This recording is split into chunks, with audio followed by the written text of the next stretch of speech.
I'm on the lecture series commission, and with Gabrielle Speech, who's, I would say, heading it up. I'm more of her assistant. We're organizing a series of lectures or possibly a debate related to major pro-life issues such as selective sex, birth, and death penalty. And also we're looking at bringing in some speakers who have perhaps experienced an abortion or were, as babies, were attempted to be aborted. But the schedule is not officially set yet, so we're working on it. That will be in the spring semester. Last year they did a debate on, I don't remember the exact topic, but it was looking at when life begins in the womb. They brought in professors from all different fields, whether it was philosophy, science, law, and looking at, can the law really dictate when life begins? Is it at the moment of conception, after? That's what the topic for discussion. They also had a speaker come in this year who, like I mentioned, was a child who had experienced an attempted abortion. Yeah, she didn't know until later in life. So she gave us her story. This is my 4th time on the march, and of course, not my last.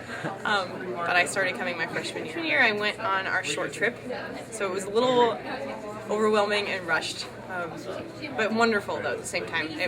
Since it was my first time on the march, I was completely overwhelmed by just the amazing number of people that gather. I had no idea.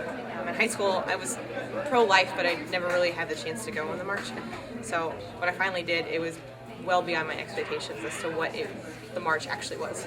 So it was, and it made me want to come back every year. I want all life to be, at any moment, in any stage, I want it to have its dignity protected and its respect retained. I think it really hit me one Friday afternoon when I was praying at the abortion clinic with the Right to Life group. We were praying, we saw a mother and her daughter arrive at the clinic.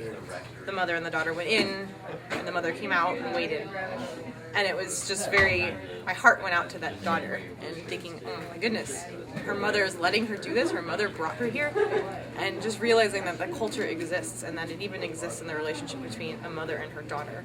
Realizing the mother gave birth to her daughter, how could she ask her daughter to do the unthinkable to her own child? It made me, first of all, thankful for my own upbringing and that it was a pro-life relationship within my family, but it also made me very, very sad for that culture that does exist. And it made me, though, at the same time, want to pray with ever greater fervor and work with more intensity to make sure that that doesn't happen, that parents do not bring their children to take away more children from this earth. So that really, I guess, impacted me significantly. I've had definitely a very wonderful mix of theology and also classes from all different departments. So it's been a very well-rounded education. I've never before been in a place where I could go to Mass pretty much at any hour of the day and have adoration available nearly every day, or just to be in a community of believers who will accept me for who I am as a Catholic. Getting married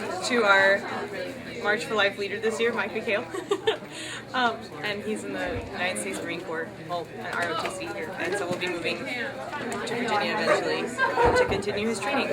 So I'll be getting married the weekend after graduation.